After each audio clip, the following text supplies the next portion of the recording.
Hello hello hello. ओहो, ये घड़ी है, घड़ियाल नहीं जो इसमें नजरे गड़ाए बैठे। चैन से नाश्ता तो करी लो ना तमे। बाबूजी, ये ऑटो वाला तो गयो गया, पर लेकिन उसको रोक के रखने के लिए बोला था ना। तो नीरज को डिलीवरी लेके भेजने गए। आज का दिन ही खराब है, जा यहाँ से जा। शू डिलीवर करવું છે? अरे वो पन्नालाल सेठ के हीरे હે मुंबई में जवेरी बाजार में डिलीवर करने, वो नीरज को भेजने गए ना। अरे हाँ, उसका वो रिसिप्ट है ना, फटाफट साइन कर दो। हाँ भले आपो। हालो। पर હું શું કહું છું, इतना खून जलाने की क्या जरूरत है? हीरे की डिलीवरी है ना, ये तो काले पण થઈ જશે ને। ना ना ना, आंगड़िया के धंधे का एक उसूल है, वो भरोसा और ईमानदारी से चलता है। आज का डिलीवरी का बोला है ना, तो अपने उसूल के हिसाब से आज ही डिलीवरी होना मांगता है। તમે ને તમારા ઉसूल। राहुल कल खत्म हो गया, ला जल्दी। अरे पण फ्रूट तो खाई लेजे ने। और बाद में अभी कुछ नहीं। ढोकला तो खाई लो। अरे नहीं नहीं नहीं, अभी वो डिलीवरी करने जाना है, बोला ना तुमको। अभी राहुल काल के पीछे इतना टाइम गया ना, फटाफट ऑटो पकड़ के मैं पहुंच जाता हूँ। डिलीवरी देना है। हाँ हाँ जोયું, एक पण ऑटो નથી। लगता है आज कांतिभाई के सारे उसूल टूटने वाले हैं। ए रामा, तुम्हें पढ़ना। अरे हेतल, जय श्री कृष्ण मम्मी जी। कितनी देर लगा दी तूने? मम्मी जी मैं तो पहले ही आ गई थी, बस बाबूजी के जाने का इंतजार कर रहे थे। सब छोड़, डॉक्टर ने क्या बोला? माँ जी डॉक्टर ने कुछ और टेस्ट कराने के लिए बोले हैं, थोड़े और पैसे लगेंगे। કેટલા જોઈએ છે? करीब 5000। आले। थैंक यू मम्मी जी। पागल।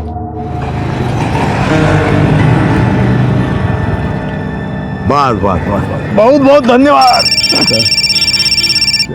भले भले, चलो आवजो काका, મળીએ। हेलो, पहुंची गया? हाँ पहुंच गया।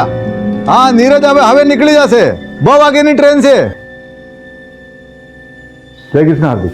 जय श्री कृष्ण काका। जय कृष्ण। जय श्री कृष्ण। ठीक है नीरज भाई, मेरे लिए ना डॉल लाना और उसके कपड़े भी लाना। अच्छा, और ये क्यों रो रहा है? उसको गन चाहिए। ठीक है, सब ले आऊंगा। चलो मुझे अभी बहुत लेट हो रहा है, मैं निकल। बेटा संभाळीने जजे। जय श्री कृष्ण काका। जय श्री कृष्ण। जय श्री कृष्ण बाबूजी। जय श्री कृष्ण। तू क्या कर रही है यहाँ? मेरे कॉलेज वाले ना पिकनिक पर जा रहे हैं, तो मुझे कुछ पैसे चाहिए थे। तेरे कॉलेज वालों को सिर्फ पिकनिक करने का मूड रहता है क्या? कभी पढ़ाते नहीं है? आप पकड़। हाले। हार्दिक भाई जय श्री कृष्ण। धवल काका जय श्री कृष्ण। बाबूजी जय श्री कृष्ण। हाय हाय। जय श्री कृष्ण। अच्छा बाबूजी, हाँ आवजो। नीरज कितना लेट हो गया तू? सॉरी बाबूजी। वो पिछली डिलीवरी का क्या हो गया? हो गया? क्या होना है, हो गई। ये लो बाबूजी, आप हमेशा कहते हो धंधा भरोसे का है, फिर ये नोट को आधा फाड़ कर उन्हें क्यों देते हैं? आपको मुझ पर भरोसा नहीं है? भरोसा तो बहुत है, समझा, लेकिन अपना ये आंगड़िया का बिजनेस है ना, उसके कुछ नियम है। अभी तेरे लिए मैं नियम बदलूंगा ना, तो बाकी लोगों को बुरा लगेगा। ये ले, ये कट किए हुए पॉलिश किए हुए हीरे, इसको जवेरी बाजार में डिलीवरी कर देना और ताबड़तोड़ फोन करना मुझे। फोन नहीं किया तो? तेरे गाल खुड़बुड़ा रहेगा मेरा चाटा खाने को। आप पकड़ रसीद। आप मेरे बाबा समान हो, जितना चाहे मार सकते हो, पर सोचो अगर जाते थे मेरा एक्सीडेंट हो गया तो? चुप चुप बोल। देख, मेरे पास 3 लोग हैं, धवल भाई, हार्दिक और तू, जिनके ऊपर आग बंद करके विश्वास करता हूं मैं। ये अपना आंगड़िया का धंधा जो है ना, ये बाएं हाथ में क्या है दाएं हाथ को मालूम नहीं पड़ता। ऐसे अभी तू जो डिलीवरी लेके जा रहा है ना, वो पार्टी को मालूम नहीं कौन उसका माल लेके आ रहा है, कैसे आ रहा है मुंबई, समझा? चल अब निकल जल्दी, वो बाहर ऑटो खड़ा है। भरोसा एक छोटा सा शब्द है, पर इस छोटे से शब्द पर पूरी जिंदगी टिकी हुई है। जब किसी का भरोसा डगमगाता है तो उसकी पूरी दुनिया हिल जाती है। नमस्कार, मैं सीनियर इंस्पेक्टर संजय बरोत और स्वागत है आपका क्राइम पेट्रोल दस्तक में। कांति सेठ एक आंगड़िया था, उसका पूरा धंधा भरोसे पर टिका हुआ था, लेकिन नीरज की हत्या से यह साफ हो गया कि कोई उन्हें धोखा देने की कोशिश कर रहा था, या फिर कोई और ही था जो ये खेल खेल। किसका फोन बज रहा है? चित्र इधर, हाँ स्पीकर पे डाल। हाँ नीरज, अरे क्या छे तू, फोन क्यों नहीं उठा रहा है? हेलो, कौन बोल रहे हैं? तमें कौन? मैं सीनियर इंस्पेक्टर संजय भरोत बोल रहा हूँ। देखिए मैं नीरज का सेठ बोल रहा हूँ। वो मेरे पास आंगड़िया में काम करता है। वो डिलीवरी के लिए लेके निकला है मुंबई के लिए। अभी किधर है वो? आई एम सॉरी, उसका खून हो चुका है। खून? नीरज किसके साथ निकला था? वो अकेले अकेले निकला था साहब, रिक्शा लेके। ठीक है, आप एक काम कीजिए, आप भगवती नगर पुलिस स्टेशन आ जाइए फौरन। શું થયું? नीरज का किसी ने खून कर दिया। नीरज छे।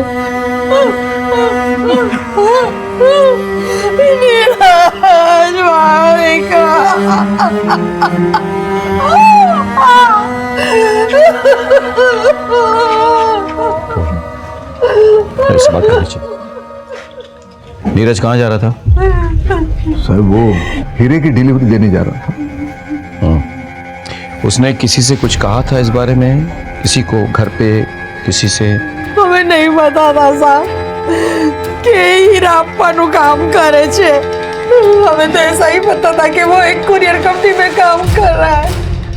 आज इनकी वजह से और इनके धंधे की वजह से हमारा छोकरानो जीव गया। अब चलिए वहां से, आइए।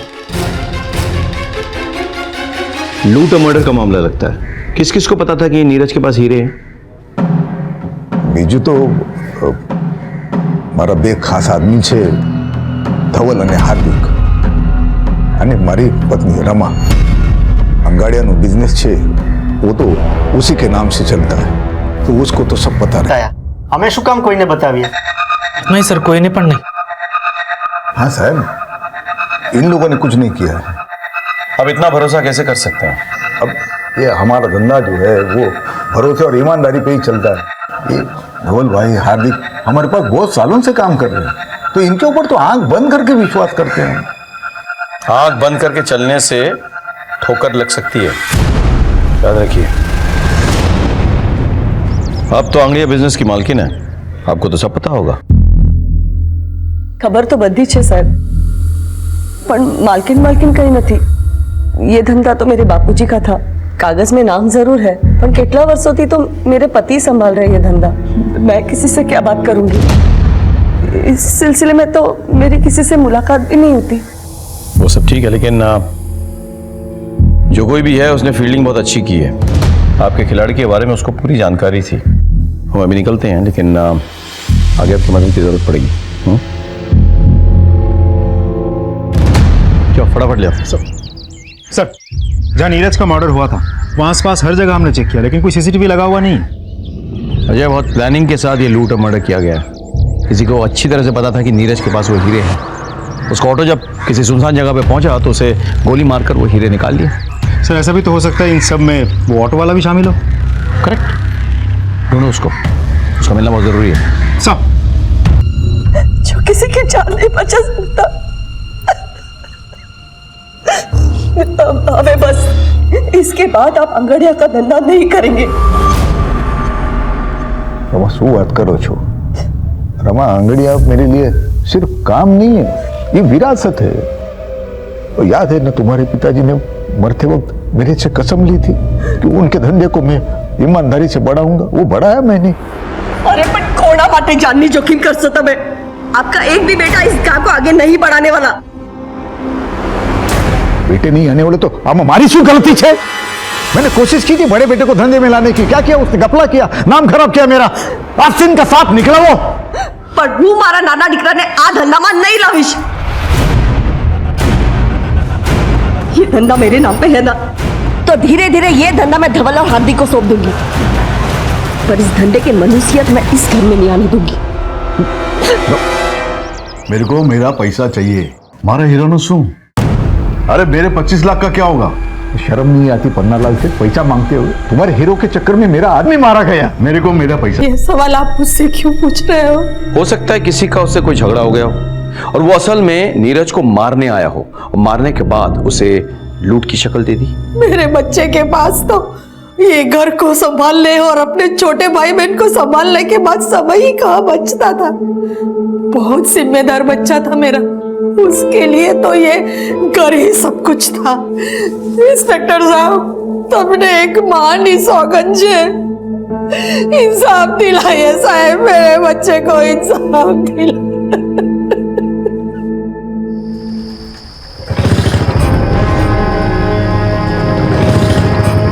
कौन हो तुम लोग? ये क्या कर रहे हो?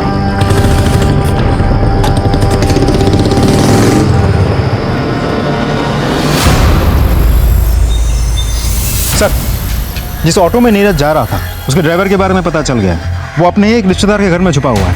उठा के ला उसको। सर, रमा, तूने हीरो की डिलीवरी के बारे में किसी को कुछ बताया था? वैसे तो किसी के साथ बात नहीं की। याद करो। हाँ, इधर से हेतल आवेले घरे ने, शायद मुंह से कुछ निकल गया होगा। आज तो इतना परेशान थे, एक अर्जेंट डिलीवरी थी उनकी। श्रीनाथ जी, तो तुम शामिल थे इन सब में? हाँ? साहब, मैं काई नहीं थे साहब, वो तुमने साचे साचो कहूँ साहब। उस दिन एक लड़का मेरे ऑटो में बैठा। काका, सूरज स्टेशन लेके चलो। लेकिन ट्रेन थोड़ा लेट था ना, तो बोला मेरे को दूसरे के घर पे जाना है, उधर मेरे को छोड़ो। एक काम करो, ट्रेन के लिए बहुत टाइम है, आप नवागाम लेके चलो। तो मैं तो उधर छोड़ा उसको, 15-20 मिनट में उसकी राह देखा। फिर वो आया, बोलता अभी मेरे को सूरत स्टेशन ले चल। भैया, सूरज स्टेशन लेना। फिर हम लोग रास्ते में आ रहे थे ना, तो किसी ने उसको मार दिया। किसके घर छोड़ा था तुमने उसे?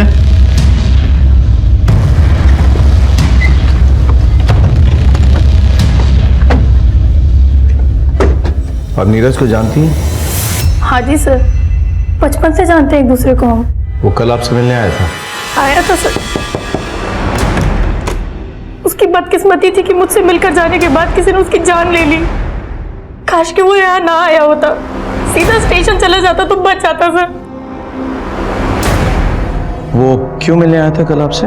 सर, वो मुंबई जा रहा था। मेरा मायका भी मुंबई में ही है, तो बस पूछने आया था कि घर वालों के लिए कुछ सामान लेकर जाना है या वहां से कुछ लाना है। कांति सेठ को जानती हैं आप? वो मेरे ससुर जी है, मैं उनकी बड़ी बहू हूँ।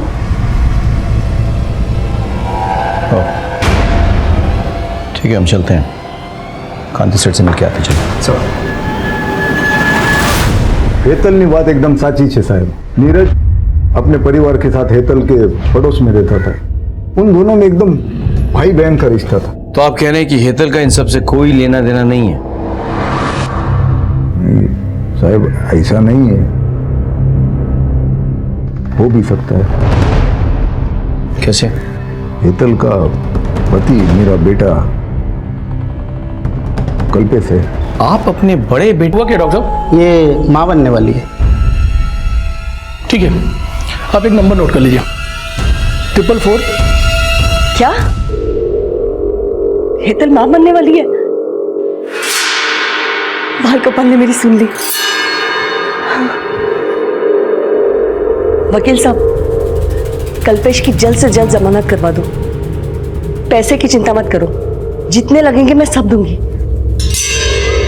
माँ, वो कल्पेश भाई बाहर खड़े हैं। थैंक यू सो मच माँ, thank you so much. Thank you मने नहीं, अपने बीवी को बोल, माँ बनने वाली है वो। अगर अपनी जिम्मेदारी का जरा भी ख्याल है ना तुझे, तो जाके पहले उसका ख्याल रखना। ठीक है माँ।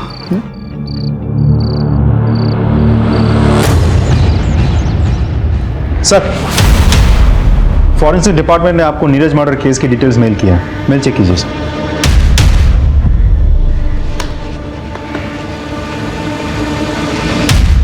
इस रिपोर्ट के मुताबिक नीरज को 2 अलग अलग गन से शूट किया गया था। पहली गोली जो उसके शोल्डर पे लगी थी, एक रिवॉल्वर से शूट किया गया था, और दूसरी गोली जिससे उसकी जान गई थी वो एक .22 कैलिबर पिस्टल से निकली थी, उसे पॉइंट ब्लैंक रेंज पे शूट किया गया था।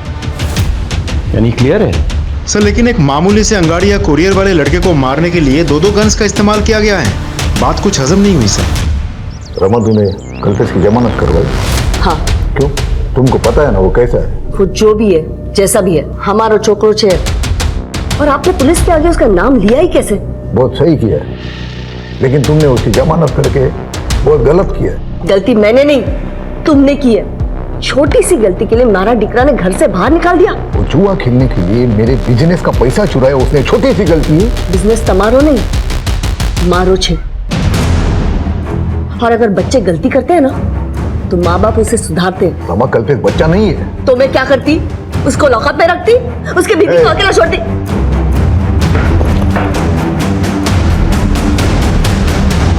तुम जरा पता करो कि हाल फिलहाल एक रिवॉल्वर और एक .22 कैलिबर पिस्टल किसने खरीदी।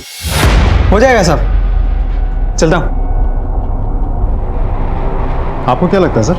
मेरे थ्योरी के हिसाब से एक वो नौसिखिया जिसने उसके कंधे पे गोली चलाई और दूसरा प्रोफेशनल जिसने पॉइंट ब्लैंक रेंज में उसकी छाती पे गोली लगाई। लेकिन क्यों? तुम्हें क्राइम सीन याद है सर, नीरज की बॉडी, उसकी शर्ट के बटन्स किस तरह से खुले हुए थे? ऐसे कमीज के अंदर ही आंगड़ियां अपने कीमती सामान छुपाते हैं। सुगांधी सेठ, तेरे को क्या लगा मैं सिर्फ भौंकने वाला कुत्ता हूं? अरे पन्नालाल सेठ नाम है मेरा, मैं भौंकता भी हूं और काटता भी हूं। अगर तूने मेरे पैसे नहीं दिए ना तो ये सिर्फ ट्रेलर था, मैं तुझे पूरा पिक्चर बना के दूंगा, समझा क्या? हेलो हेलो, सुते हो? पन्नालाल सेठ की इतनी हिम्मत, मैं भी पुलिस को फोन करता हूँ। सामने हमारी बात, बस करो, उसे पैसे चाहिए ना, आप ही दो इन्हें पैसा। लेकिन रमा, मेरे नाम पे जो जमीन है ना उसे बेच दो, उसको मुंह पे फेंक के आओ पैसे। मेरे लिए मेरी बेटी से बढ़कर और कुछ नहीं है।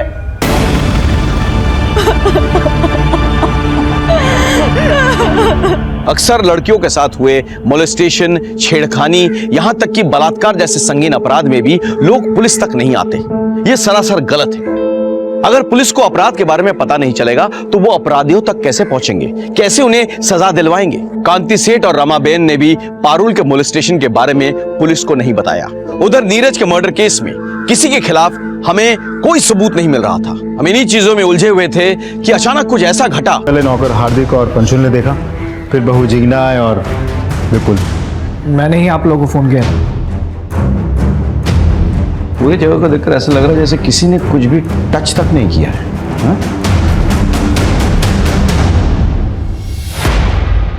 मौत तो गला दबाने से हुई है और घर पे कोई फोर्स एंट्री भी नहीं हुई सर। यानी कि जो भी आया था वो पहचान वाला था, तभी दरवाजा खोला गया था। घर में कुछ मिसिंग है? जी सर, 15 लाख रुपए। 15 लाख कैश घर में क्या कर रहा था? जी वो बाबूजी ने किसी को डिलीवरी देने के लिए रखवाए थे। एक काम करो अजय, सर आस पड़ोस से पता करो किसी ने किसी को यहाँ आते हुए देखा था या नहीं। सर, आपने कुछ सुना? जी नहीं, दोपहर में तो यहाँ पे सन्नाटा छाया रहता है। कई लोग सत्संग में चले जाते हैं और बाकी बच्चे लोग सोए रहते हैं। आपने लड़ाई झगड़ा या कोई चीखने की आवाज़ सुनी? नहीं साहब, हमने कोई आवाज़ नहीं सुनी। ठीक सर, हम दोपहर को यहाँ आए थे रमाबेन के साथ सत्संग में जाने के लिए, लेकिन दरवाज़ा लॉक था तो हमें लगा कि वो सत्संग में होगी, इसलिए हमें जता रहा। पारुल कहाँ है? बाबूजी और पारुल अहमदाबाद गए हैं। एक बात बताइए, ये हार्दिक और पंचुल पे आपको कोई संदेह है? मतलब ये दोनों भी तो मर्डर कर सकते हैं ना? नहीं साहब, आ बन्ने तो भरोसा ना मानसो छे। भरोसे वाला हाथ ही सबसे पहले पीठ में छुरा भोगता है। अजय, इन दोनों को थाने ले आओ और पोस्टमार्टम के बाद बॉडी सौंप दो फैमिली को। साहब, कांदी सेठ कल देर रात तक ऑफिस में ही थे। ये राहु काल शुरू होता ना इटला माटे, पर फिर आज मुंबई में 15 लाख रुपए भिजवाने थे तो पैसा लेकर सेठ घर पे चले गए क्योंकि दुकान में नहीं रख सकते ना, और हम भी साथ में थे साहब। रमा, 15 लाख चाहिए, कबाड़ में रख देना और तुम लोग कल दोपहर के बाद आ जाना। कल सुबह मैं अहमदाबाद जा रहा हूँ डिलीवरी के लिए, तो शाम तक लौटूंगा। कल 11 से 3 बजे तक राहु काल है, तो उसके बाद आ जाना और ये कैश लेके जाना। जी बाबूजी। ठीक है बाबूजी। जय श्री कृष्ण। जय श्री कृष्ण। और फिर हम जब 2:15 बजे घर पहुंचे तो तुम दोनों के मुताबिक कांति सेठ अपनी बेटी पारू को लेकर अहमदाबाद गए डिलीवरी के लिए। हाँ, अबे ये आंगड़िया कब से अपनी बेटी को लेकर जाने लगा डिलीवरी के लिए, बताना। तकलीफ हो रही है क्या? नहीं सर, कहीं नहीं। एक मिनट खड़े हो, खड़े हो जा, बैठ। सेठ ने दिया था। सच में सर? हाँ, इलीगल आर्म्स लेके घूमते हो? हो सकता है 15 लाख की लालच में रमाबेन की हत्या तुम दोनों ने की हो। नहीं नहीं सर, हमने अजय, बंदूक जब्त करो, ठीक से पूछताछ करो।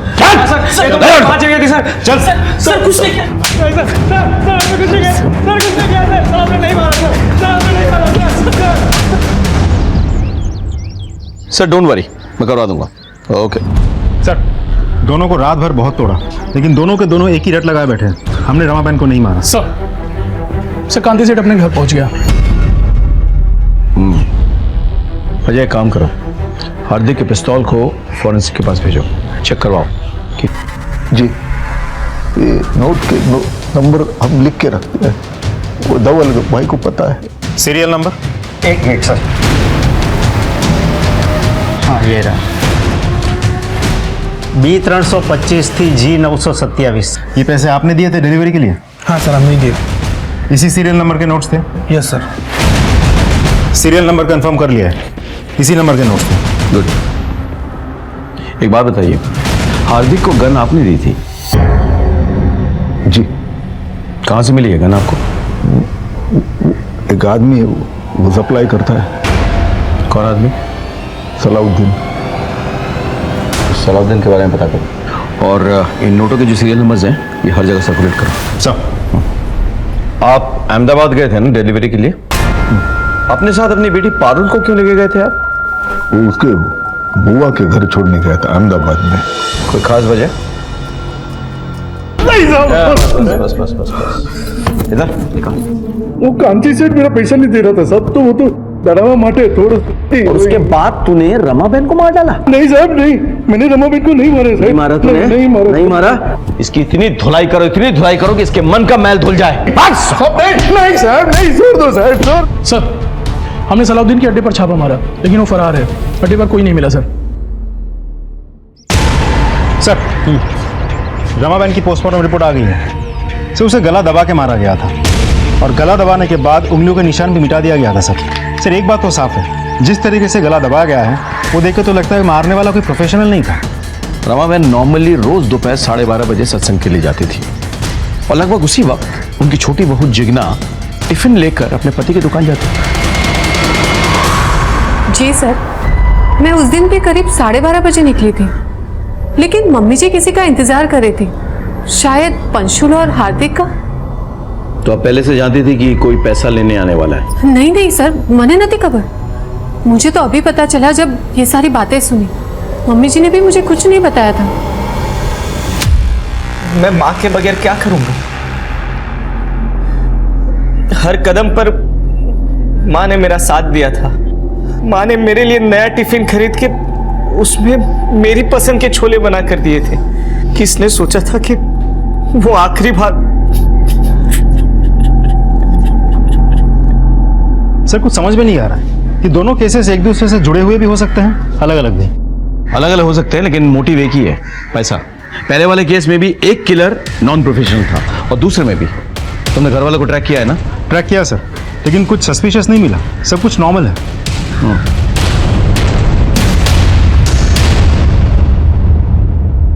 सर, आपका शक सही था। हार्दिक के पास से हमें जो गन बरामद हुई थी, उसी गन से पॉइंट ब्लैंक रेंज से नीरज को मारा गया था, और ये वही गोली थी जिससे नीरज की मौत हुई थी। जाके उठाकर लेकर आओ दोनों को। सर, गन दोनों कांति ने दी थी ना?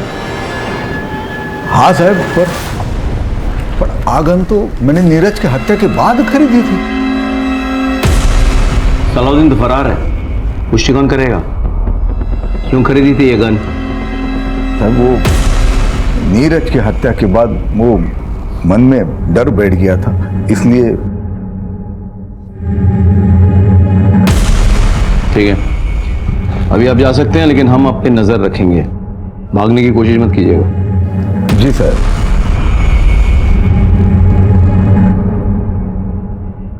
सर, इस कांति पे शक है? अजय, हमारे प्रोफेशन में शक करना कोई गुनाह नहीं है, बल्कि शक ना करना गुनाह है। कई बार जिस पे हमें शक ना हो वो असली अपराधी साबित हो चुका है। सर पन्नालाल का वकील हाईकोर्ट से बेल पेपर लेकर के आया। जाने दो उसे, लेकिन उस पर नजर रखना और कॉल रिकॉर्ड चेक करना। सर।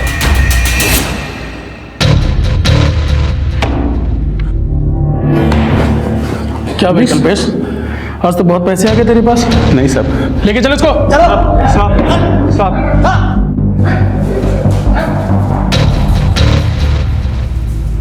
खबर न थी? नहीं सर। हाँ बोलो। सर हमने एक जुए के अड्डे पर छापा मारा है। यहाँ पर हमें उसी सीरीज के नोट्स मिले हैं जो कांति सेठ के घर से गायब हुए थे। सारे जुआरी पकड़े गए? Yes sir. सबको उठा के ले आओ और अड्डे के मालिक को भी ले आओ। ठीक है सर।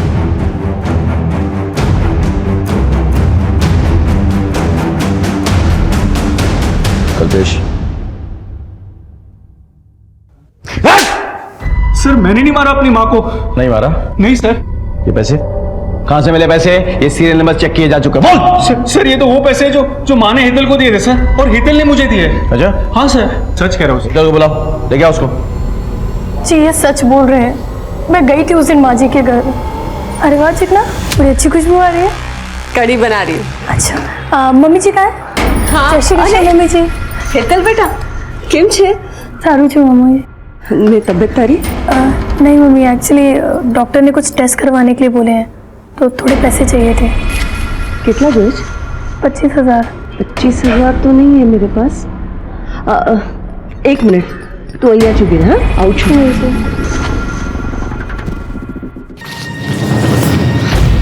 25,000। थैंक यू मम्मी जी। तेरे बापूजी ने 15 लाख रखवाए थे मेरे पास डिलीवरी के लिए, उसमें से निकाल के दे रही हूँ। पर मम्मी जी बापूजी को पता चला तो? अब मैं सत्संग जा रही हूँ ना, तो आती वक्त एटीएम से निकाल दूंगी और रख दूंगी इसमें। और वो पैसे लेके मैं वहाँ से चली गई। ये बात तुमने हमें पहले क्यों नहीं बताया? मैं डर गई थी सर, मुझे लगा कहीं आप लोग मुझ पर और मेरे पति पर ही शक न करने लगे। झूठ बोल के तुमने हमारा शक और गहरा कर दिया है। अब मैं बताता हूं तुमने क्या किया और कैसे किया। घर में 15 लाख कैश है, ये तुमने अपने लालची पति को बताया। फिर इसने तुम्हारे साथ मिलकर अपनी माँ की हत्या कर डाली और वो सारे पैसे हड़प लिए। नहीं सर, मैं सच बोल रही हूँ, वो पैसे मुझे माँ जी नहीं दिए थे। हमने कुछ नहीं किया है, प्लीज सर विश्वास कीजिए। सच और झूठ का तो पता चल जाएगा। जाओ जाके इनके घर की हिसाब साफ रहेगी अब। ठीक। ए भाई ला पुलिस पकड़ो से।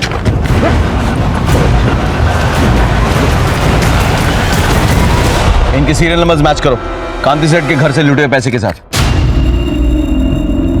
नहीं सर, ये अलग नंबर के नोट्स हैं। आयुषो? Yes sir. डालो दोनों के अंदर, ले जाओ इनको।